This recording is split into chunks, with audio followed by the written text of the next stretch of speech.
What's up guys, it's Sean and welcome back to the iherng podcast. And today we will be answering a question from email.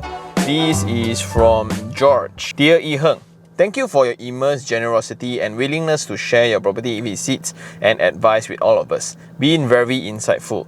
Have a few questions and sincerely wish to seek your view. If I am not mistaken, I recall you mentioned that as a property investor, the investor may consider property with 5% rental yield and above, and the rental should cover about 85% of the property loan. Scenario: condo net property price 480,000, property loan which is 480,000 as well, which is a zero down deal. Property loan monthly installment is 2,001, tenant monthly rental fully furnished 2,000, condo maintenance 300. With above 5% rental yield condo property in Klang Valley and rental can cover 95% of the monthly property loan, the negative cash flow will still be 400 per month. Loan minus 100, maintenance minus 300. If the investor has two properties, that would be negative 800 per month. This has not included wear and tear on the fully furnished condo over the years that the owner has to fork out. Questions. Number 1. Many investors would mention covering the loan only, but not many would mention the maintenance payment, assessment tax, etc. For the above case of an investor with two properties in 1 year, the negative cash flow would be close to 10,000 ringgit, which is 2 property times 400 negative times 12 months. Wouldn't it be better to just save in FD where the interest is 3.5% or EPF 5.5%? They can be liquidated easily. 2 for FD and EPF it has account 3. Why is property asset class still a good investment? Question 2. Condo property price in Klang Valley has remained flattish in the last 10 years, so it rather seems like a negative cash flow of 400 per month is treated as forced saving to build a property equity very slowly over the years. Another reason would be to just quickly secure a condo at a decent size in Klang Valley at current price, since new launches will get even more expensive and the size is getting smaller as every year goes by. Do you share the same view? Question 3. For property investors with 3 or more residential properties, do you have any other good property management company to recommend besides the makeover guys to help investor look and manage for tenants and to handle repair plus furnishing parts too? Going to be a great hassle dealing with repairing pipes, aircon and etc. For a big property investor like you, how do you manage as number of properties grow in your property portfolio? Looking forward to your great insight. Thank you very much. So George, thank you very much. So this is a great opportunity also for me to address a few things lah. The first thing to kind of revise a little bit, right?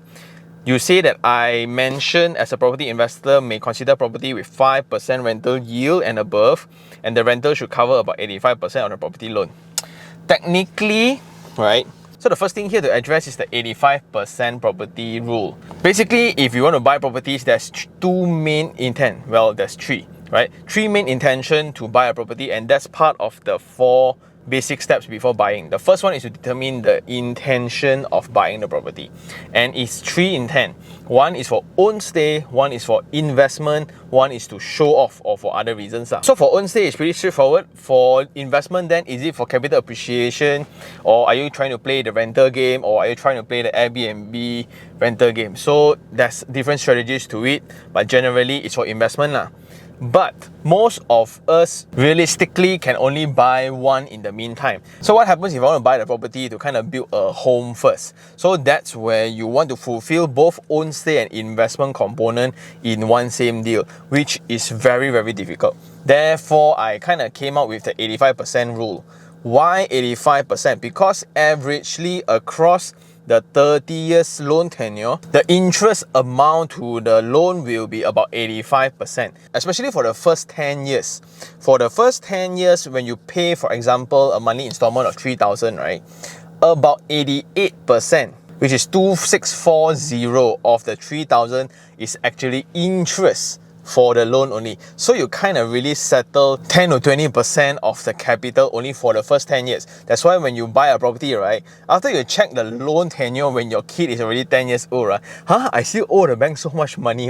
Yeah, because a lot of the chunk is actually paid to the bank as interest. Well, 85% rule ensures several things. One is the demand of space in the future. Because most of the time, the requirement for own stay property kind of contradicts with the investment property one. And that's the whole point of the property review series itself. When you see For example, M Vertica, which is doing exceptionally well in the monthly returns, right? So after deducting everything, including the maintenance, including everything, the owners are still having a positive cash flow. But if you look into the entire setting of it, the density of it, the location of it, it's not as great as a location, at least for me, to build a family, because the priorities are different. The target audience and the purpose of the building is different. For own stay, I want somewhere private, I want low density. Technically, I don't even want to be connected to the MRT, because convenience and privacy always contradict each other. So when a location is very connected, right, so it's not as private. So it's entirely two different things. The balancing point then will be to kind of figure out like, hey, okay, this particular property I think is good, my wife kind of likes it, everybody, it's very close to the location and the size is nice, it's decent. The checkpoint then will be the current monthly installment versus the rental rates. If the current rental rates can cover about 85% of the monthly installment for an own stay property, I think it's a good enough property to go ahead. Because a lot of people, when they buy property, especially when it comes as a home to a newlywed or a young couple, right? Wow, I like this place, I absolutely love it, without even thinking about the exit strategy, because it's just not as common to discuss about it. So just imagine when you move in, everybody aspire to work harder. When you build a family, the first kid, then you have one helper, then you have a second kid, then you need more space. Suddenly the current unit cannot accommodate the need of the family in expansion already. So what do? So you definitely move out ma. But when you move out, what are you going to do with this unit? And most of the newlyweds or the first time home buyers, right, the purchase decision was revolved around an emotional decision to get it. Wow, I like this view, I like, but only they like. The market don't actually like it. So that results in a situation where you want to rent out, also the renter cannot cover. You want to sell, also you will need to lose money because not as many people like it. There's no need or there's no demand for your home. So by applying the 85% rule, at least I know if I were to now pay money installment of 3,000, the current rent of the property is about 2006 or 2007, right? It's a very safe indication where 5 years later, at least there will be people to rent, or I can exit the property to not lose money. So it's a very safe gauge. If I want to buy a property to settle two intention, the own stay intention and the investment intention. So that's the entire 85% rule. So the 5% rental yield, I don't remember saying this. I will remember saying 5.4 instead if the interest rate is about 4%. So if you are getting a 35 years loan at 4% interest, technically you will need at least 5.4% yield for the property to at least cover your monthly installments. Okay, but the weirdest thing is this: where does 5% come from, right? Most of the time, the acceptable ROI for property is always 5 to 6%. Like, why? Have you ever wondered, like, why? The main thing is everything is always tied back to the FD rates, which is exactly your explanation. So that's question one really, right? So if I were to compare to FD 3.5 or EPF 5.5, right? Isn't that more sensible in the sense where return versus risk, right? You are absolutely right. Absolutely right. So when the FD is 3%, a 5% to 6% rental yield makes more sense than FD. Then compared to EPF, it's a 5.5 versus the property at 5%, the FD makes more sense. However, this is not including the consideration of your state, your personal state, whether like, are you 25 years old still trying to make it, right? Or are you 65 years old with 20 million in the bank? Different scenario altogether. That is also why when the FD rates was very, very high, I still remember last time my aunt got the rate of 5.56% of FD. And then nobody really play the property game anymore because it does not make sense. Interest rate is one of the main tool the government or the Bank Negara used to control the property market, in fact the entire economy lah. So imagine if, let's say, interest shoot up by 1 or 2% tomorrow, right? Property will definitely slow down. Why? Because people will also know how to calculate. Hey, I think safe FD better. They don't need to take so much risk. Definitely. If the government feels that the market need more liquidity, they need to stir up the market so people pay more tax when there's more business activities. They lower down the interest rate, which is what the world is currently doing right now. In fact, by recording this, I think US just dropped another 25 BPS. And so it just indicates that the government is trying to stir up the entire business activity. But for Malaysia, I don't think they will revise because Malaysia's property market, if you look at the transaction data for 2024, it's already very, very active. That's why the latest budget did not have any stimulus at all, because I think the market is active enough. Just that all the developers don't really have any confidence yet, which is great for investors all the time. Another point to also make here, where when you talk about FD versus EPF, property is a game, right? If it's without leverage, it wouldn't be interesting at all. I also don't know whether I will get into trouble by saying this or not, because technically, for me, personally, this is not a financial advice, right? Personally, I only invest within two strategies. One is using credit, one is using cash. They are investment vehicles where it requires capital to invest. For example, stocks, bonds, S&P 500, watches, alternatives like Pokemon cards, sneakers if you know how to play the game, cryptocurrency, and etc. Right? So if you want to invest 10,000 in, you invest 10,000 in. Entirely up to you. But for property, then you get to leverage 90% of the property price.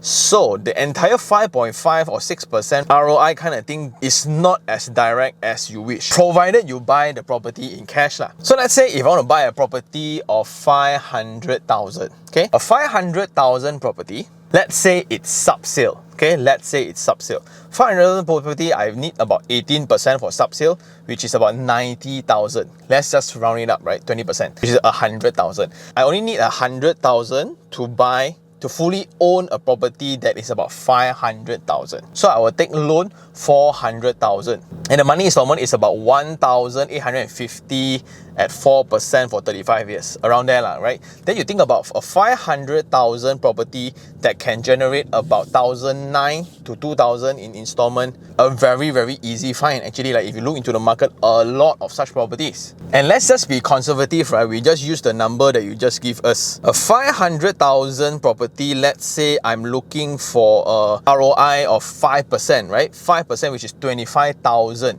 25,000 divided by 12, a month is 2,083 ringgit. You look into the market, a lot. But what we are more interested when we play the leverage game is the return on capital.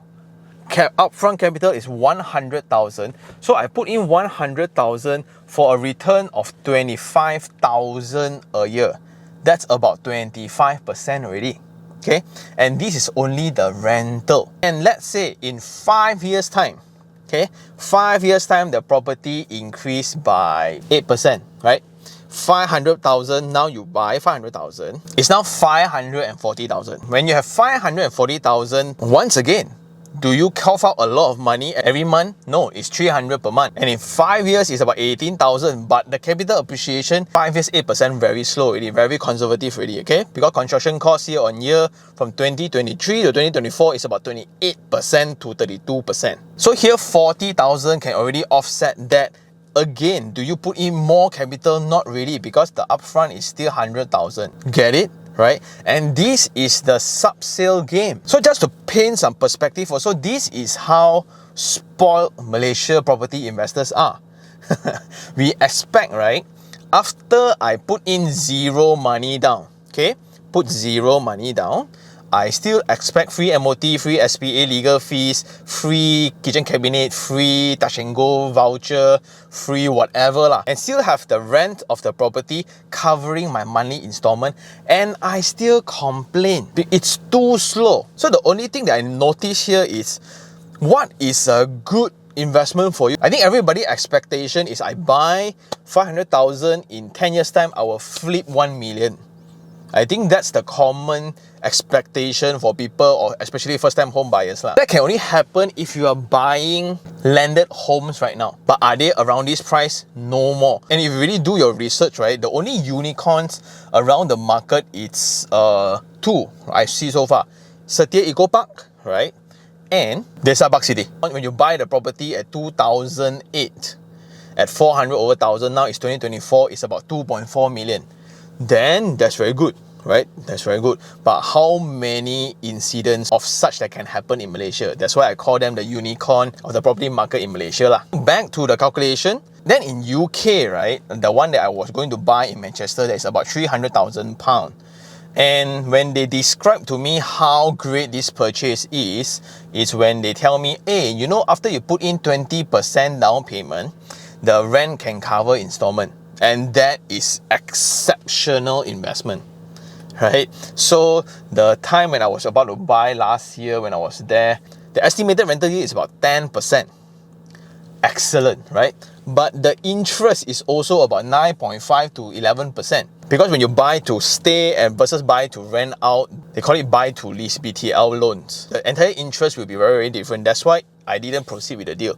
But just to paint a picture, right? After dropping 20%, taking 80% loan, right? And having the rent cover the loan installment is already considered great investment for UK properties.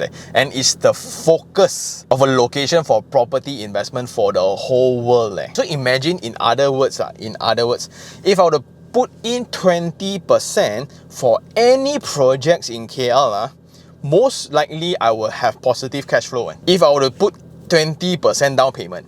Then going back to the calculation, okay, in your exact case, okay, in your exact scenario where you give me a 480,000 property, negative cash flow 400, right? So a year is about 4,008. 2 properties will be about 10,000, so you kind of round it up also.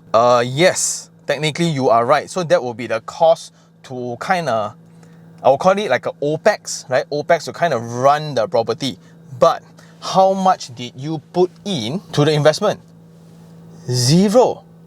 Bro, zero. When you put in zero, the amount of rent collected, okay? The amount of rent collected is already 2,000 per month. You times 12 is 24,000. You times 2 properties, right? It's 48,000 already. Why don't you see the 48,000 that is paid into your loan and that directly builds your wealth, but you care about the 10,000? So technically you are still better off 38,000, bro. And this is provided, like, why do you still buy when the rent cannot cover the monthly installment?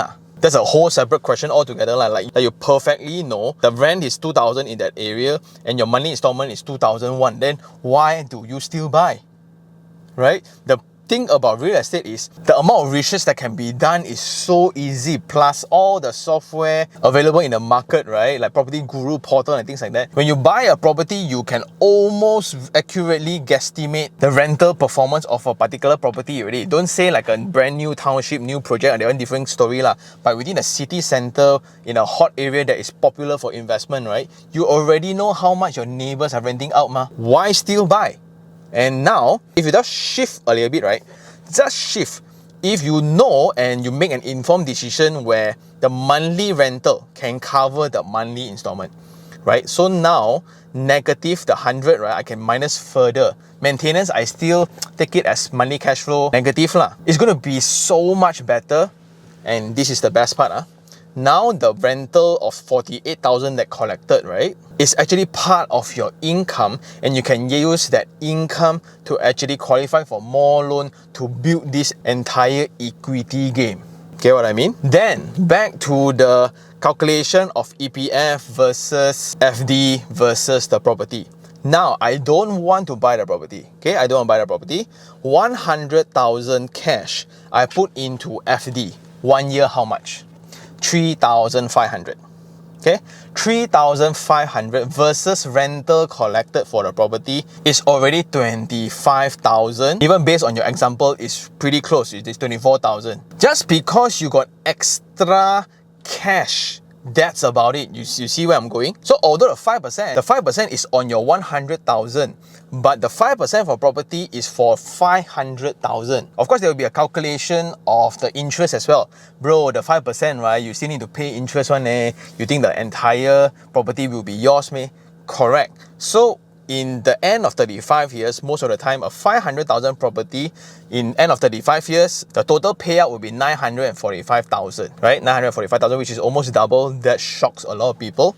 But how much is your money? And how much is actually built by the tenant? That is why buying a property for investment versus buying a property for own stay is two separate things. Buying a property for own stay seriously is a huge expense. The property that you live in is not really an asset one. It's somewhat more of a forced saving. That's about it. So back to my investment strategy right now, I am heavily into properties. In fact, that I just submitted a loan to Far Capital for a brand new acquisition like the day of recording this. Okay, why? Because I can still use very minimal amount of my own cash to gain ownership of a property. That's the whole goal. So when the property can just break even, I will continue playing this game already. I know the OPEX, that's why I dare not upgrade my car, I dare not upgrade my wardrobe and things like that. All this recycled, don't know, for years already. And that's the setback of it, also the discipline of it. It depends how you want to see it. So what I'm trying to say is this is me using my credibility to invest in property by qualifying for loans.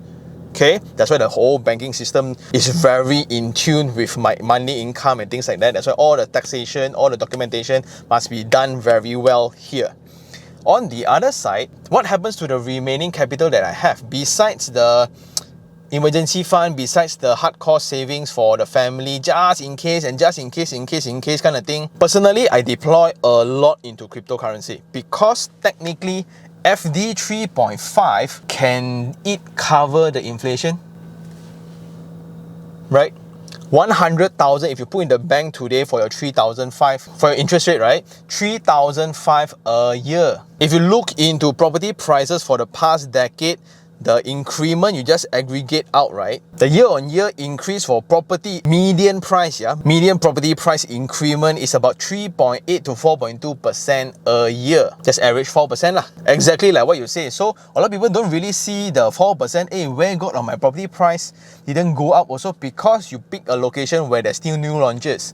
But if you go into the new launches, you just compare price per square feet, it has shot up because if you look at everything, right, all the costs involved, all the ingredients involved for a property is land. Scarcity is kicking in, no more land already, okay? And land price is shooting up like mad.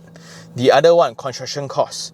Now with the minimum wage requirement, more taxation, now you need green technology, somewhat everything, the cost is just going up. So units are only going to be at the same price of a smaller size, or it's going to be the same price at a higher density. Right? Developers will try their very best to make things work. That is why a lot of people don't feel the increment because at their unit, right? Hey, I sell now, I couldn't make money also. Also because a lot of people buy during the new launch and that is already the inflated price. It includes all the risk of inflation, all the packages like S&P lah, free cabinet lah, free this, free that lah. It's going to take about 6 to 8 years just for the price to correct itself. But the thing is, if you were to sell the property and go and buy, you cannot find anything like your home already, and that is happening to the community right now. A lot of property owners, they do not sell the home that they are living right now because if they were to sell, they know 100% they cannot buy back at the same price anymore. So to answer question 1, why property investment is still valid when you compare ROI, right? The entire calculation is very, very different. I would even argue, right, to do both. Why don't you just buy a property, use zero down payment, right? Zero upfront capital to get a property, and that earns you 25,000 a year. Your running cost is about 4,008 per year. Then if you still like certainty, you still like the high interest rate of EPF, the whatever money that you have, you can just put it in lah. But arguably, I would still, maybe if you have this exact scenario that we just discussed, right, the 100,000 for the 500,000 property, I would actually put the 100,000 to knock off the loan interest. Actually, I would knock off the loan interest by putting into the flexi loan account to save interest, because interest is about 4%, man. Your FD only 3.5. Right? And I can anytime just take out money if I want to. So the second question here, condo property prices has remained flattish for the 10 years time. Another reason, just to be quickly secure the condo at a decent size. So it's more of a negative cash flow that is treated as a forced saving to build property equity very slowly. Is it true? Yes, I agree. Another reason would be to quickly secure a condo at a decent size in Klang Valley at current price, since new launches will get more expensive and sizes are getting smaller. Do you share the same view? I agree. But if you were to look at the property market for the very first time throughout my entire property investment journey. So I've been doing this, just to think about it, it's about 14 years already.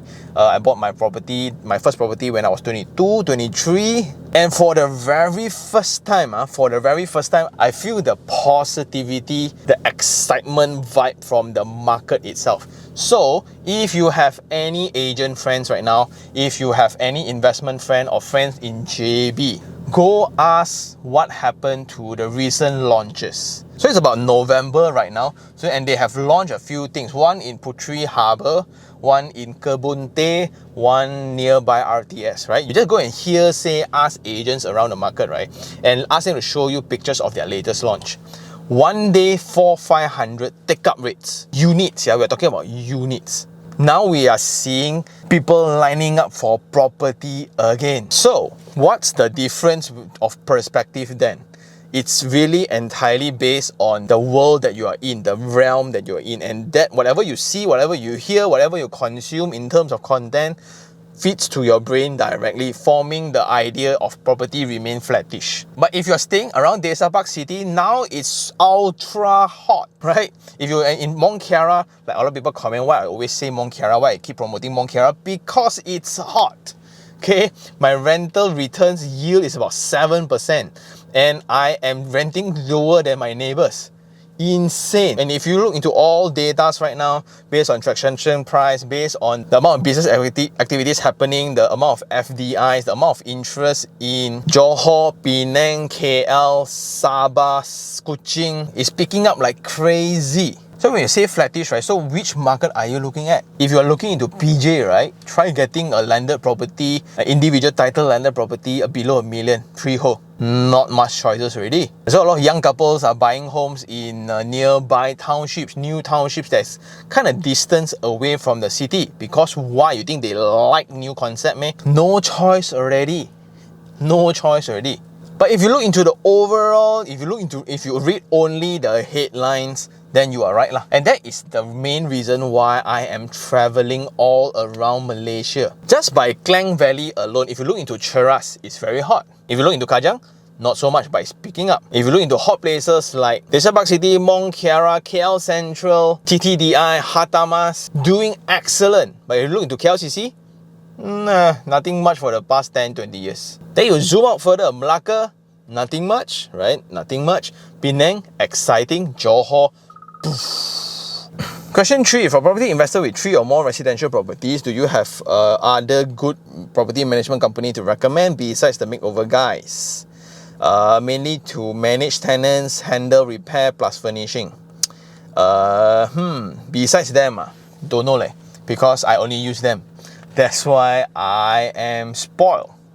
So if you guys have not known, right, if you guys didn't really see, I just threw a 100,000 subscriber event, and the main purpose, the main goal of the event, besides to show appreciation for everyone, I realized property investment really depends on the circle of support, right? So within the event itself, the goals was very simple. First is to know the importance of investing in property. So we have a lot of scary stories. The whole day of talk, right, we just talk about scary stories only, like what's the worst case scenario and things like that. If we can learn from other people's lessons, knowing the importance of it, and we know the ultimate risk that we need to prepare for, then we need to find out what's the source of deals that we can get from. It's either from property developers directly, sub-sales, auction and bulk purchases, right? So we have all the experts there on that day itself. Then any legal complications, we have the lawyer team there. Then after you buy the property, what to do with the property in terms of furnishing, and will you get scammed because there's just a lot of renovation scam going on. Personally, I just use the makeover guys, right? Personally, I just use the makeover guys for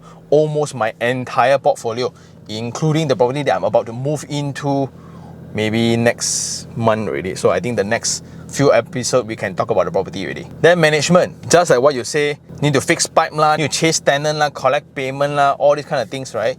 I just let an arm which is called Cozy Homes, which is under the care of the makeover guys actually. And that's the main reason why I am so bullish on this investment game, because I'm within the circle. I come from an architectural background, so I read drawings better than visiting the site. All my ex-colleagues and friends and buddies, right, all are working within the development scene right now. So a lot of developers are all friends. Basically, any property that you want me to go and check it out, I just make a phone call. It's either a friend of a friend. I can make it happen very easily. Then also I have community like you guys to give me direct feedback. That's why I really appreciate every one of you. Then I had the makeover guys to do the renovation for me. A lot of properties, I don't even collect the keys myself. I just get the team to collect the keys for me, do up the finishing and rent it out directly. Then they manage for me. I didn't even step into the unit before. When I want to buy more, I have Rina from Far Capital. They have access to the inventory in Far Capital. Depends which one is a better deal compared to the inventory for my property development friend. So see which one is better. That's why I know which one to buy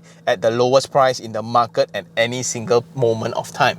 So with all this support, suddenly property investment makes a lot of sense to me without even using much of my own cash. That's why I am heavy on property.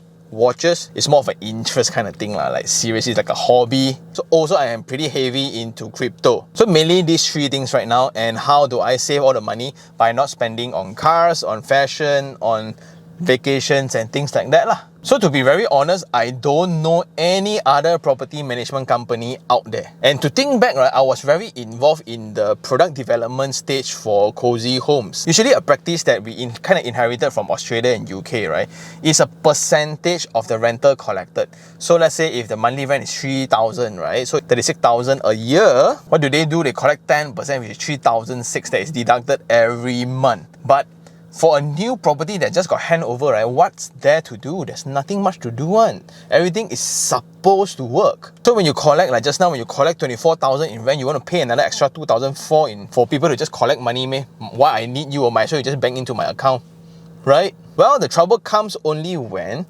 they really got problem, like the leakage, like the tenant don't want to pay money. That's why the entire Cozy Home format is somewhat like a la carte. It's like an a la carte system where first I pay about $499 of, I don't even remember what's the latest fee already. Maybe I just call the team and put the link down below, right? You just submit like $499 or $599 a year. So they will send reminder to the tenant every single month. Hey, remember to pay rental. Hey, remember to pay. And when the rental is submitted, they will remind you, hey, the tenant paid rent already, so please do check your account. So that's what $599 has. And when there's any complaint, maybe like a leaking issue, okay, so when there's a leaking issue, the team will inform you as a property owner, hey, the tenant told us that there's a leaking issue. Do you want us to solve it for you? And straight away, we'll give you a quotation of the inspection. And after the inspection, we will get a quotation from the suppliers or vendors. Then we'll quote you. If you are okay, you want to pay money, then we resolve it. So the services is based on whenever the landlord requires it. Not like nothing to do, also are charged 10%. And suddenly with this model, I think it's absolutely excellent. Because seriously, like what you say is true. Like when you have 10 properties, 20 properties, right? Wow, it's crazy one. But I must admit there will be a transition period. When you have two already, suddenly like, hey, wow, why this one got leaking lah, this one got leaking lah. And that's a growth process between a retail investor and a commercial property investor already. Not commercial in that sense, but a real property investor. I don't even know how to call it right yet. It means that whenever there's an issue by the tenant, for example, leaking. Hey George, the unit leaking, can you come? If your first reaction is, oh, I need to go to see what's the problem, then I need to do everything myself, right? It means that you are not there yet in terms of an investor for property. Because technically, I don't even need to know there's an issue. Whenever issue is coming, I only have the quotation sent to the team.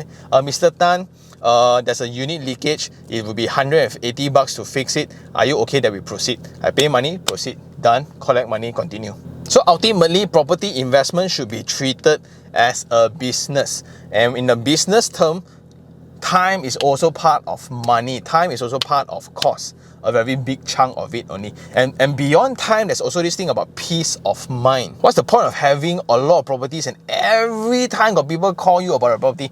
Right? So to me, the answer is I don't know anyone else because I am spoiled. Therefore, I am suggesting these services to every one of you.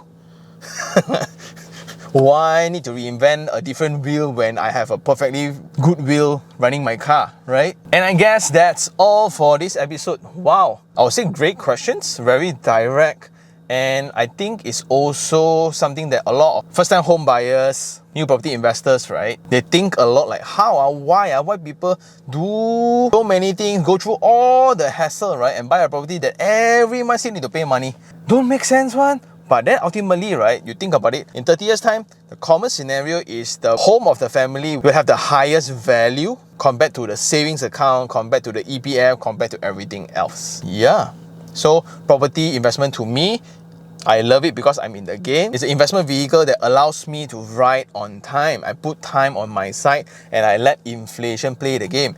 Once you invest in a property already, this may sound a bit wrong, but we actually will start loving inflation one. Wow, inflation predicted to be 6% this year.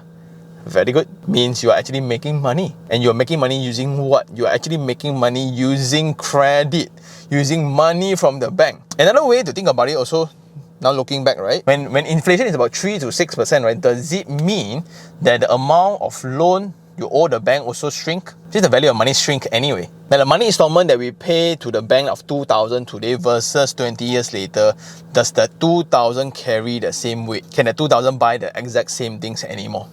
You get what I mean? So the value of loan also goes down across time. And if you think about it, the interest rate of 3.8, my latest loan was 3.8, is actually very, very affordable. The second cheapest loan compared to PTPTN. So PTPTN, I think, is about 1%. The next best thing is actually housing loan already. Credit card is 16 to 18%, personal loan is about 10 to 12%, business is about 10 to 12% as well. Of course, these are ways to build wealth using credit, using people's money to build. How I wish I have a lot of money to start with, so that will be a topic for another day entirely. If you have $1 million, right, how would you invest versus when I have nothing, how would you invest? So property has been my go-to investment to build because I have nothing, I start from nothing. I use minimal to build something so I can roll. That's why it took me like 7 to 8 years before I can roll further. Of course, there will also be risk whenever there's a mistake, you made a wrong calculation, or you just got into the FOMO, you buy equal emotions only, then you messed up a decision. Also takes longer to recover for it. Yeah, and that's why the channel and that's why sessions like this. So thank you very much, George, for the questions. For everyone else who still have any questions about real estate investment, you can always write me an email at taniherng